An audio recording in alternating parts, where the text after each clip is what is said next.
Greetings, I'm Sujin from Group 5. Today we'll be presenting our experience with the Odoo ERP system in managing our doghouse manufacturing business. We specialize in designing and producing high-quality, durables, and comfortable shelter for dogs for all sizes. Our product lines includes three main types of doghouse. The first one is the standard doghouse, a sturdy and functional shelters offering essential protections and comfort. The second one is insulated doghouse, a weatherproof option designed to keep pets warm in winter and cold in summer with high-quality insulations. Lastly is the luxury doghouse, a premium model aesthetics doghouse featuring high-end materials and advanced comfort features. Now let's start with the sales module. One of the key challenges we encountered was credit control. For example, the Kennel Clubs placed a large order worth 30,000 plus, which exceeded their credit limits of 13,000 plus. Odoo system automatically flagged the issues, preventing financial risk. To proceed, we negotiated a 50% advance payment, ensuring both financial securities and also customer satisfaction. Another case involved Pet Supplies Plus, whose unclear outstanding balance resulted in a block order. This shows how Odoo's enforce strict credit policy. To resolve this, we introduced early payment discounts, encouraging them to settle their dues within 7 days. The system automatically applied the discount, streamlining the process. Beyond the credit control, the sales module plays a crucial role in processing quotations and orders. For instance, Green Living Solution requested a quotation for an insulated doghouse, which was generated and sent through Odoo. A few days later, they confirmed their order and the system seamlessly converted it into the sales order, triggering productions. Similarly, the Home Depot ordered 4 units of the luxury doghouse, demonstrating Odoo's efficiency in handling diverse customer requirements. Overall, the sales module ensures financial security, faster order processing, and also efficient customer transactions.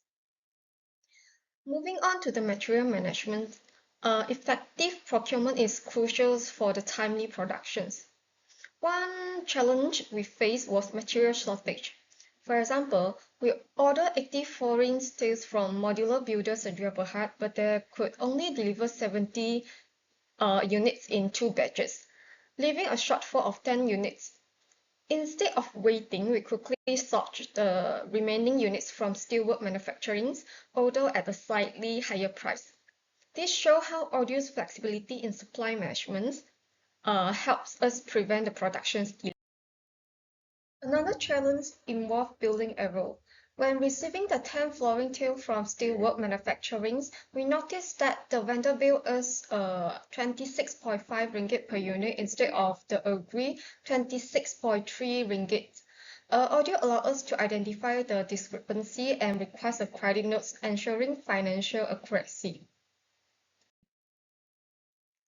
We also encounter damaged materials when receiving marble flooring from modular builders in Berhad.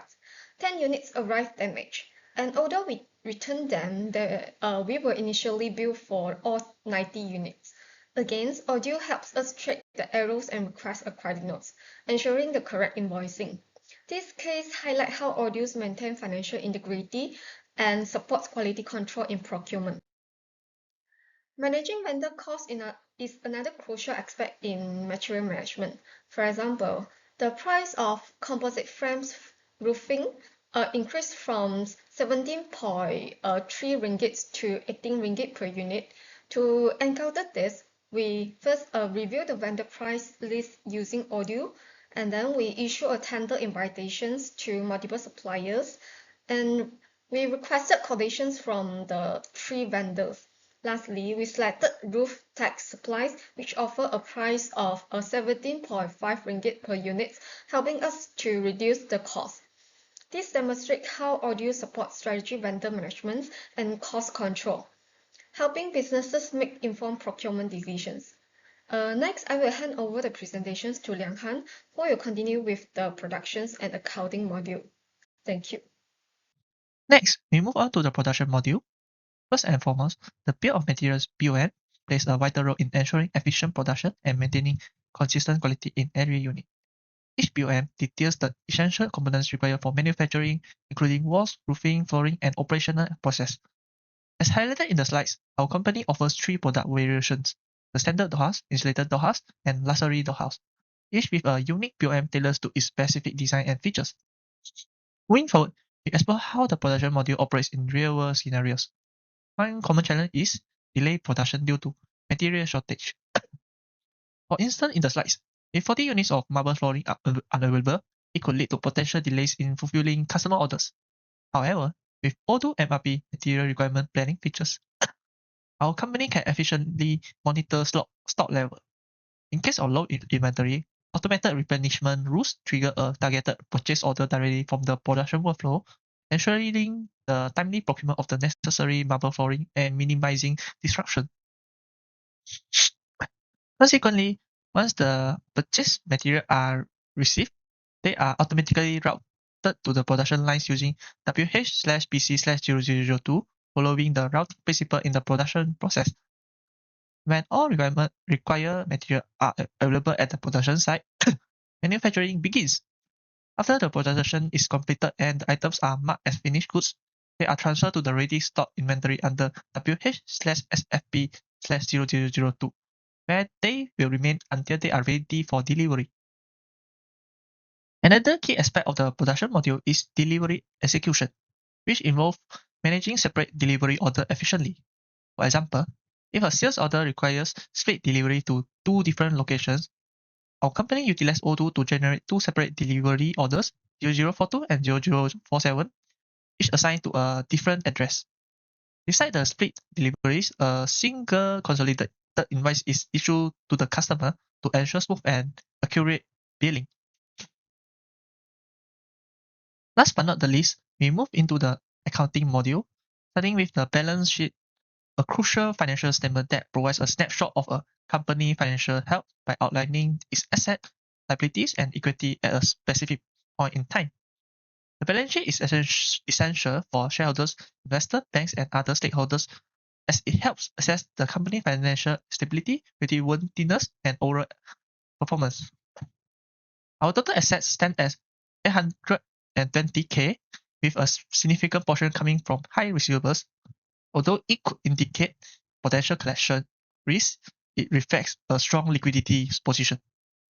Meanwhile, our liability amounting to 303,000, primarily driven by purchase payables. On the other hand, the equity stands at 516,000, balancing with the total liabilities. The current year equities of 512,000 is directly derived from the profit and loss statement, showcasing the company overall financial performance. Besides the balance sheet, we also have the profit and loss statement, which provides insight into the company financial performance over a specific period. Our gross profit came in 526,000, with just 213,000 spent on the cost of revenue, showing we have been managing our costs efficiently. Our general expenses were only 14,000, which is pretty low compared to our operating income. This means we are keeping our spending under control. As a result, we end up with a net profit of 512K, which really shows how strong our operations are and how well we are generating revenue.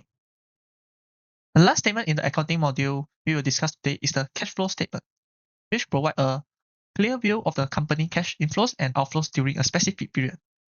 In the statements, salary expenses came to 6,000 and covers our operational costs. We had total cash inflow of 10,251, while total cash outflow was just 1,561, showing that we have been managing our cash flow well. Starting with an opening balance of 14,688, we have been seeing an increase of 17,379. This highlights our ability to generate and keep cash, ensuring the company remains financially stable and flexible. It's me, Eileen, and I'm going to explain regarding the master production schedule that's produced on Odoo. So the MPS, the purpose is to ensure that production meets customer demand, optimize resources allocation, improve supply chain coordination, and enhances inventory management. So since we are a doghouse manufacturing companies, all of our products require like woodworking, insulation, and painting, which will lead to a moderate lead times. Hence, we are proposing a 3 months rolling master production schedule to serve as an effective strategy. In order to produce the master production schedule, these are the several steps or processes that's involved and we'll be discussing later. First, let's discuss about demand analysis and forecasting. Our company is mainly manufacturing and selling the three main product type, which is the three different types of dog houses. So in order to generate a demand forecast, we are using the historical sales data as a basis, and based on the market need, target audience, and also pricing strategies and other business considerations, we are applying a different forecast method. For standard doghouse and insulated doghouse, we are using a weighted moving average forecast method. This is because when we are analyzing the past sales data, we realize that there's a huge increase in sales, which suggests a trend or seasonality. Especially for insulated doghouse, it could be due to a cold weather seasonality that caused a huge surge in terms of demand. And for luxury doghouse, since the price is also higher and the market may be smaller, so a sudden surge might indicate that there's a promotion or a new market reach. Hence, we are using an exponential smoothing forecast method in case that this product may have high fluctuation in demand in the future. And the forecasted demand is generated accordingly. Next, we are going to create a routing setup which will define the order of tasks from raw material processing to the finished product. And this consistent sequence of operations will help to ensure quality control, optimizing material flow and workforce allocation, and also helps in enhancing the production scheduling and planning. So based on the defined order of tasks, we are also setting up different workstations based on the different product types. As you can see in the diagram, standard has 4 workstations, insulated doghouse has 5, and luxury has 6. So each of these workstations will have a budget allocated, a cost, and also a capacity. So earlier we've already discussed about the order of tasks or sequence in order to produce a finished product, which is the doghouse. Now let's talk about the raw materials needed. So based on different product type, a bill of materials is actually created. As you can see in the image attached, right? Each of the product are requiring a different sets of raw materials. And also the quantity of these raw materials are different. So in Odoo, under bill of materials, we have created a list of raw materials needed and also what are the quantity needed to produce one unit.